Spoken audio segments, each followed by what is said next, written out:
আসসালামু আলাইকুম প্রিয় দর্শক, অন্য মঞ্চের আলাপ চাইতে আপনাদের সকলকে আমন্ত্রণ জানাচ্ছি। এখনকার বিষয় বাংলাদেশ সেনার গোষ্ঠীদ্বন্দ্ব আবার তুঙ্গে উঠেছে। এবার আসরে জোরদার নেমেছেন স্বয়ং প্রধান উপদেষ্টা মোহাম্মদ ইউনূস। আর এই নিয়ে সংঘাত চূড়ান্ত পর্যায়ে পৌঁছেছে সেনাপ্রধান আর প্রধান উপদেষ্টার মধ্যে। সেনা সদস্যদের পদোন্নতির ফাইল বেশ কিছুদিন আটকে রেখেছিলেন মোহাম্মদ ইউনূস, কারণ কিছু পদোন্নতিতে তার সায় ছিল না। শেষ পর্যন্ত সেনাপ্রধান চরম আলটিমেটাম দিলে তারপরে রিলিজ হয় এই পদোন্নতির তালিকা। এছাড়া আছে আরো একাধিক বিষয়, এক এক করে নিয়ে আসবো আলোচনায়। আপাতত শান্তি এসেছে সেনাপ্রধান ও উপদেষ্টা প্রধানের মধ্যে, কিন্তু নিশ্চিত করেই বলা যায় এই শান্তি ওপরে ওপরে ভাসমান অবস্থায়। ভেতরে কিন্তু আগ্নেয়গিরির লাভা জমছে, যে কোনো দিন বিস্ফোরণ হতে পারে। এই বিস্ফোরণে কার বিদায় হবে, ওয়াকার না ইউনূস, সেটা জানা যাবে আগ্নেয়গিরির লাভা জ্বালামুখ থেকে বিস্ফোরণের পর বেরিয়ে আসার পরে। তবে এটাও ঠিক, সেই চূড়ান্ত বিস্ফোরণের দিন আর কিন্তু খুব দূরে নেই। আমেরিকার মদতপুষ্ট গোষ্ঠী শেষ শোডাউনের জন্য যেমন তৈরি হচ্ছে, তেমনি চীন, রাশিয়া, ভারতের মদতপুষ্ট অন্য পক্ষও তৈরি হচ্ছে চূড়ান্ত শোডাউনের জন্য। দুপক্ষই নিজেদের অস্ত্রাগারে নতুন করে অস্ত্রসজ্জা করছে, আর এর মধ্যে বিভক্ত হয়েছে দেশের সেনাবাহিনী। খবর এসেছে বাংলাদেশ সেনাবাহিনীর মধ্যে একটা আলাদা রেভলিউশনারি গার্ড বাহিনী তৈরি করার পরিকল্পনা করেছে পাকিস্তানের গোয়েন্দা সংস্থা আইএসআই। তারা অবশ্যই একা নয়, সঙ্গে আছে আমেরিকার সিআইএ, এবং এই পরিকল্পনায় তারা অন্তর্ভুক্ত করে নিয়েছে বিএনপির তারেক রহমানকে। অতি সম্প্রতি কুমিল্লা ক্যান্টনমেন্টে দুজন সেনাকে এজন্য আটক করা হয়েছে বলে সংবাদ। এটা কোনো বিচ্ছিন্ন ঘটনা নয়, সবটাই পরিকল্পনা মাফিক। বাংলাদেশ সেনাবাহিনীতে বর্তমানে গুরুতর অভ্যন্তরীণ দ্বন্দ্ব চলছে। 2024 সালে শেখ হাসিনার পতনের পর থেকে সামরিক বাহিনীর মধ্যে বিভিন্ন গোষ্ঠীর ক্ষমতার লড়াই শুরু হয়েছে, এবং যত দিন যাচ্ছে তত এই লড়াই বাড়ছে। কেননা এই গোষ্ঠী দ্বন্দ্বের পেছনে আছে বহির্বিশ্বের বিভিন্ন পরাশক্তির সমর্থন। এখন এমন অবস্থা, এই পরাশক্তিদের লড়াই আরো অদৃশ্য নয়। কারা করছেন লড়াই, কাদের বিরুদ্ধে, আসুন দেখা যাক। সেনাপ্রধান জেনারেল ওয়াকার উজ্জামানের গ্রুপ নিয়ে প্রথমে আলোচনা শুরু করি। সেনাপ্রধান জেনারেল ওয়াকার উজ্জামান বর্তমানে সেনাবাহিনীর নিয়ন্ত্রণে রয়েছেন। তিনি আওয়ামী লীগ পন্থী নন। এতদিন তার সমর্থন ছিল আমেরিকা ও পাকিস্তানের প্রশ্রয়পুষ্ট ইউনূস, জামাত ও ছাত্র শক্তির পক্ষে। কিন্তু বর্তমানে পরিবর্তিত ভূ রাজনৈতিক পরিস্থিতিতে তিনি তার অবস্থান পাল্টে নিতে শুরু করেছেন। এই পাল্টানোর প্রক্রিয়া এখনো সম্পূর্ণ হয়নি বটে, তবে শুরু হয়েছে বেশ ভালোভাবেই। এতদিন ওয়াকারুজ্জামান অনেকটাই ভারত বিরোধী ছিলেন, সেই সঙ্গে ছিলেন পাকিস্তান ও ইসলামপন্থী।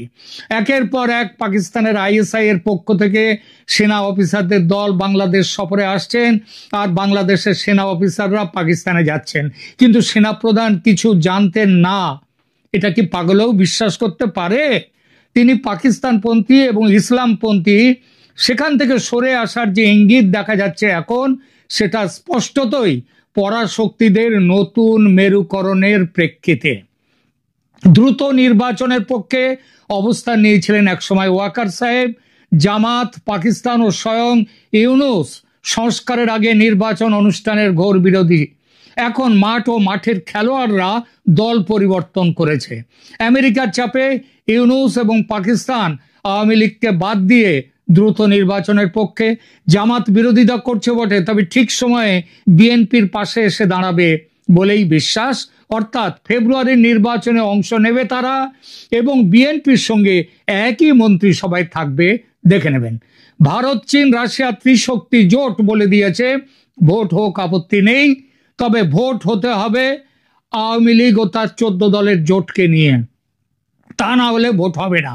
এই বার্তা বেশ কড়া করে পৌঁছে দেওয়া হয়েছে সেনাপ্রধান ওয়াকারুজ্জামানকে। তিনি আবার এই বার্তা পৌঁছে দিয়েছেন প্রধান উপদেষ্টা এবং দেশের রাষ্ট্রপতিকে। এই ব্যাপার নিয়ে তিনি আলোচনাও করেছেন প্রধান বিচারপতির সঙ্গে। তবে ভেতরে ভেতরে চেষ্টা করছেন ইউনূস ওয়াকারুজ্জামান, কিন্তু সামনাসামনি কিচ্ছু বলছেন না। এই মুহূর্তে প্রায় মৌন আছেন নির্বাচন নিয়ে। তবে ওই যে বললাম, ভেতরে ভেতরে চেষ্টা করছেন যাতে আওয়ামী লীগ ও তার জোটকে নির্বাচনের ময়দানে অন্তর্ভুক্ত করা যায়। এটা স্পষ্টতই ভারত, চীন, রাশিয়ার চাপে।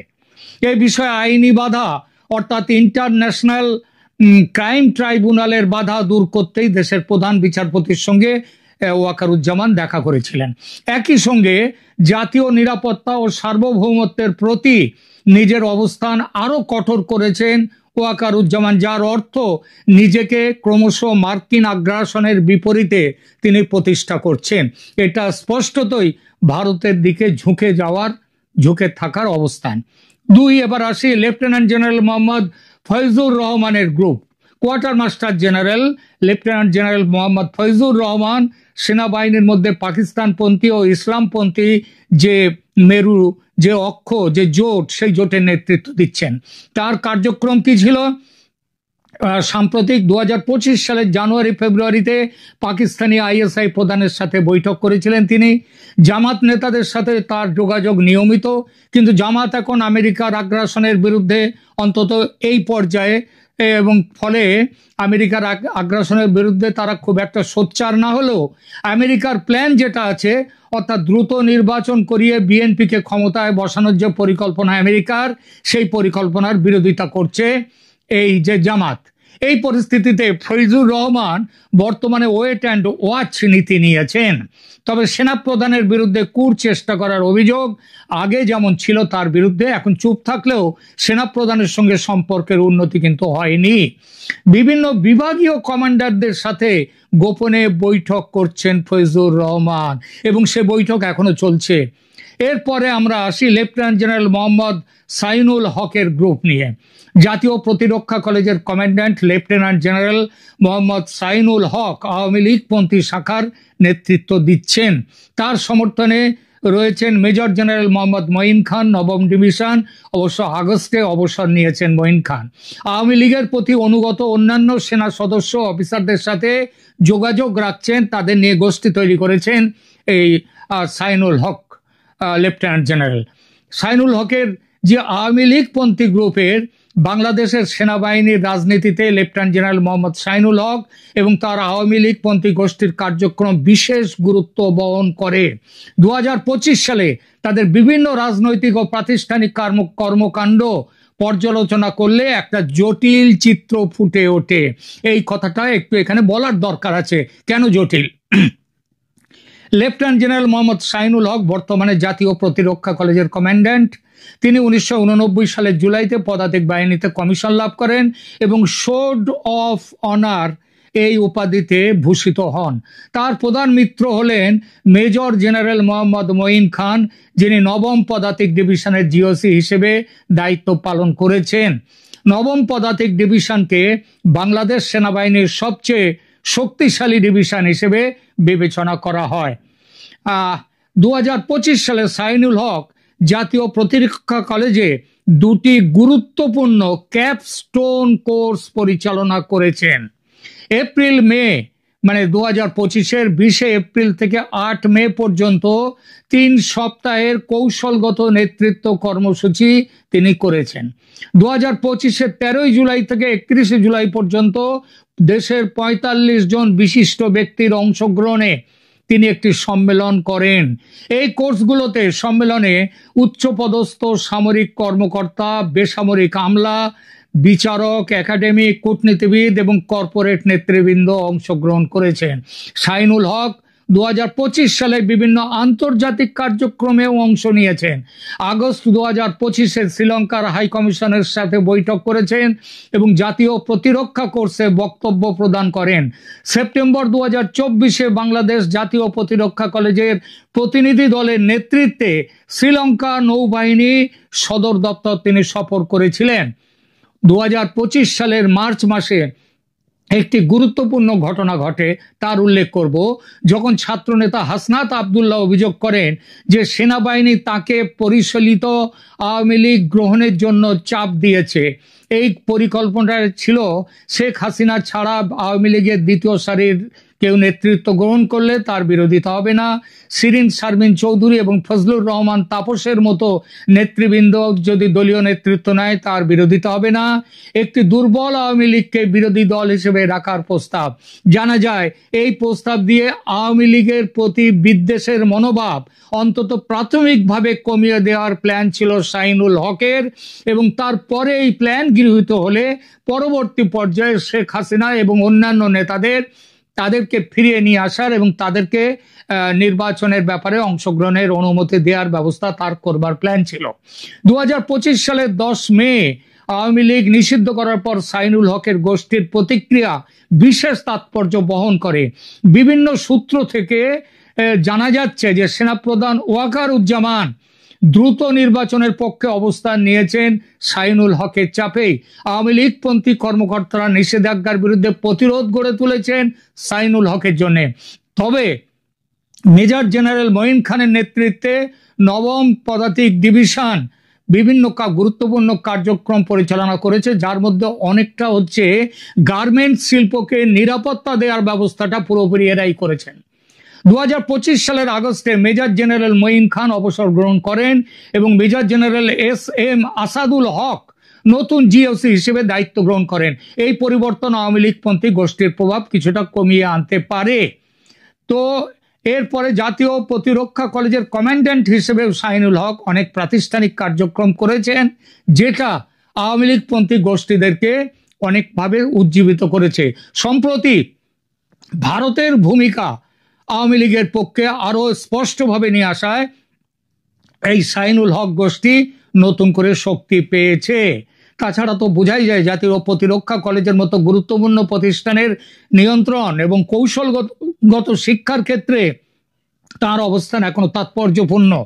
এরপরে আমরা আসি মেজর জেনারেল, বর্তমানে লেফটেন্যান্ট জেনারেল SM কামরুল হাসানের গ্রুপ নিয়ে। বাংলাদেশ সেনাবাহিনীর আভ্যন্তরীণ দ্বন্দ্বে lieutenant general SM Kamrul Hasan একটি অত্যন্ত গুরুত্বপূর্ণ ও বিতর্কিত ব্যক্তিত্ব। তিনি সশস্ত্র বাহিনী বিভাগের প্রধান স্টাফ অফিসার PSO হিসেবে দায়িত্ব পালন করছেন এবং মূলত মোহাম্মদ ইউনূসের প্রক্সি হিসেবে কাজ করছেন বলে অভিযোগ তার বিরুদ্ধে। লেফটেন্যান্ট জেনারেল কামরুল হাসান 2024 সালের 22 আগস্ট সশস্ত্র বাহিনী বিভাগের 17তম প্রধান স্টাফ অফিসার হিসেবে দায়িত্ব গ্রহণ করেন। তার নিয়োগ অনুষ্ঠানে কারা কারা উপস্থিত ছিলেন দেখুন। সেনাপ্রধান জেনারেল ওয়াকারুজ্জামান ছিলেন, নৌবাহিনীর প্রধান অ্যাডমিরাল M নাজবুল হাসান ছিলেন, বিমান বাহিনীর প্রধান air chief marshal Hasan Mahmud Khan ছিলেন এবং ছিলেন প্রধান উপদেষ্টা ডক্টর মোহাম্মদ ইউনূস।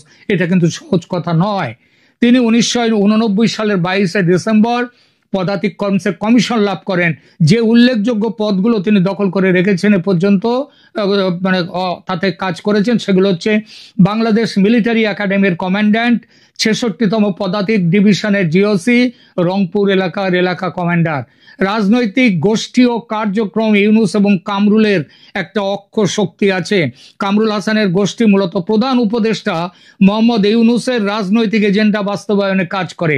এই গোষ্ঠীর প্রধান বৈশিষ্ট্য হলো সেনাপ্রধানের বিকল্প হিসেবে কামরুল হাসানকে প্রতিষ্ঠার চেষ্টা, নির্বাচন বিলম্বিত করে ইউনূসকে ক্ষমতায় রাখার পরিকল্পনা, জুলাই ঘোষণার মাধ্যমে সংবিধান বাতিল করার প্রচেষ্টা। যেহেতু বর্তমানে কোনো প্রধানমন্ত্রী নেই, কামরুল হাসান সরাসরি ইউনূসের কাছে রিপোর্ট করেন। এর ফলে তিনি প্রধান উপদেষ্টার রাজনৈতিক উদ্দেশ্যে সামরিক প্রতিষ্ঠানকে ব্যবহার করার সুযোগ পুরো মাত্রায় পাচ্ছেন এবং সেটা তিনি করছেন। এছাড়াও পাকিস্তানের সাথে ISI এর সাথে তার যোগাযোগ ভীষণভাবে স্পষ্ট।